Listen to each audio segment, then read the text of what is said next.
Nous sommes préoccupés par le comportement d'un directeur général là-bas. Les Maliens se sentent là-bas comme des étrangers.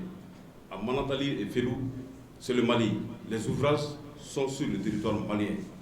Mais ce sont les Maliens qui sont les derniers traités sur place. Imaginez-vous des Maliens qui sont là, qui sont non seulement sous-payés, une société qui a 9 directions, dont on n'a que 3 Maliens comme sous-directeurs. Le directeur général est un Sénégalais et souvent un Mauritanien. Chaque fois qu'il y a un Mauritanien, il y a des recrutements massifs sans condition des Mauritaniens avec des conditions extraordinaires. En plus de 40% de leurs salaires de base qui sont payés comme prime d'éloignement, ils ne payent pas de l'ITS pour les impôts du Mali. Alors que ce ne sont pas des sociétés, ce n'est pas une société qui a un droit de siège au Mali. Si une société qui a un droit de siège au Mali, ça veut dire quoi? Ça veut dire qu'il y a une société qui ne doit pas payer des impôts pour le Mali. Alors que CEMAF n'est pas dans cette situation. Et en plus de tout ça, les Sénégalais le Sénégalais qui est là actuellement sont en train de faire des recrutements massifs de Sénégalais qui viennent travailler au Mali, alors qu'il n'y a aucun Malien au Sénégal, aucun Malien en Mauritanie. Et cette situation n'est pas gérable. On est devenus des véritables esclaves sur notre propre territoire. En plus de tout ça, il y a eu un cas de décès, des travailleurs qui sont décédés en mission. 2 travailleurs.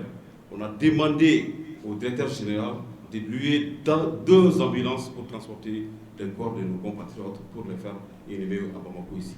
Il a catégoriquement refusé. Un comportement inhumain qui n'est pas acceptable dans notre société. Transporter 2 corps dans une même ambulance, franchement, c'est là où on a dit on ne peut pas travailler avec ces messieurs. Si c'était un Sénégalais, ils allaient certainement louer un avion pour amener les corps. Si c'était un Mauritanien, ça allait être pareil. Les Maliens, il faut que les autorités ouvrent les yeux, défendre la cause des Maliens sur leur propre territoire. On ne peut pas être étranger ce soir. 2021, nous avons observé à travers un mot d'ordre de l'UNTM une grève pour l'application du protocole d'accord du 5 février qui accordait un cumul de 34,5% au secteur privé. SINACOM est un syndicat national de l'UNTM.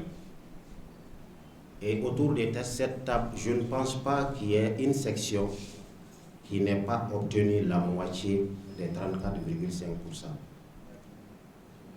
Et à la SOMAGEP, depuis 2019, nous nous battons. Nous avons entamé des négociations avec l'administration sortante que nous avons été obligés de surseoir à cause effectivement des événements que vous connaissez. Et ensuite, avec la nouvelle administration, nous avons fait des négociations et le 9 janvier 2022, nous sommes tombés d'accord sur une augmentation de 10% pour un total de 34,5% qui était prévu. Donc sur 34,5% des prévus, les agents SOMAGEP ont accepté une augmentation de 10% qui devrait commencer à courir à partir de janvier 2022. Et c'est seulement en janvier 2023 que nous avons reçu, pas les 10%, mais seulement la moitié. Or, il y avait déjà un accord établi qui a été scellé sur la base effectivement des échanges. Nous avons étudié toutes les faisabilités et il a été établi que la société pouvait effectivement tenir les 10%.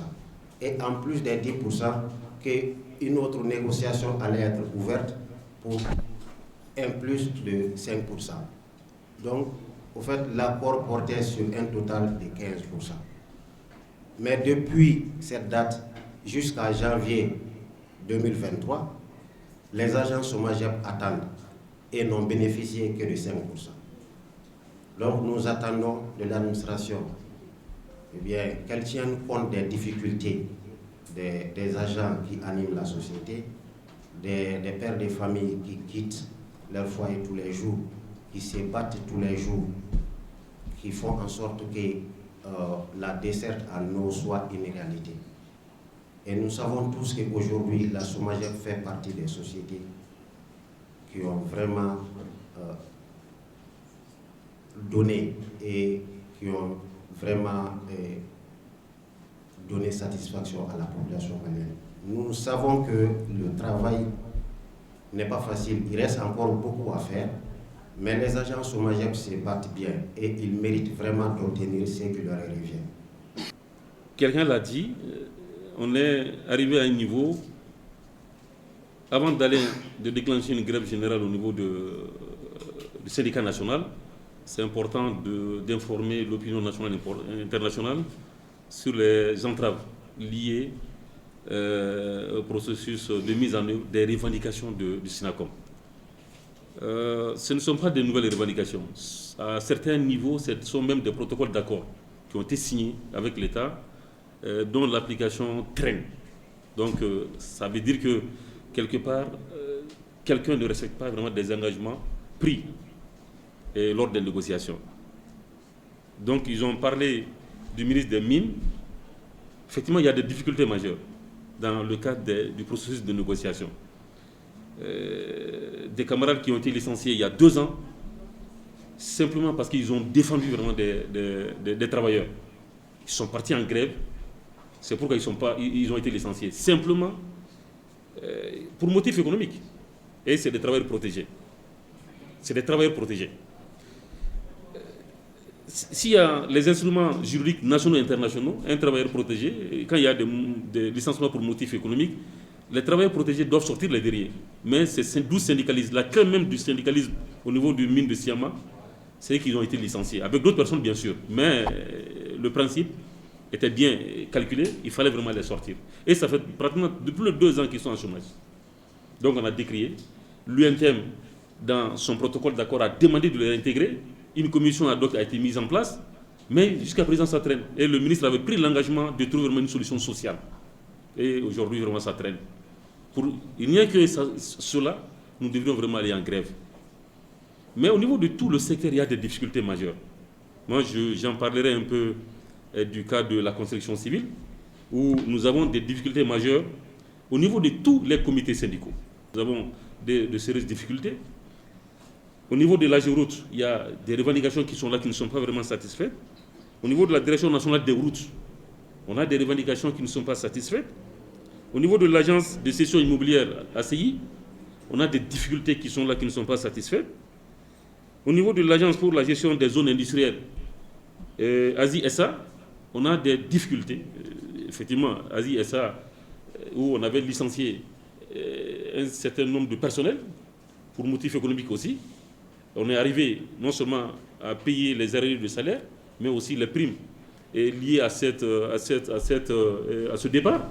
Mais jusqu'à présent, ce n'est pas effectif parce que certains n'ont pas encore reçu l'intégralité vraiment de leurs fonds. Nous avons fait beaucoup de concessions à notre ministère parce que nous croyons au dialogue social. Même si eux, ils ne croient pas à ce dialogue. Parce qu'ils nous fuient. S'ils ne nous fuyaient pas, on n'allait pas être là aujourd'hui. Donc, nous sommes en train de passer étape par étape. Nous serons obligés, à un moment donné, de prendre toute notre responsabilité. Toute notre responsabilité, c'est quoi? Notre dernière arme. Nous allons brandir notre dernière arme et la mettre en exécution. C'est quoi? C'est de déposer un préavis de grève si jamais nous ne sommes pas écoutés, pas seulement être écoutés, et que les solutions soient trouvées à nos problèmes.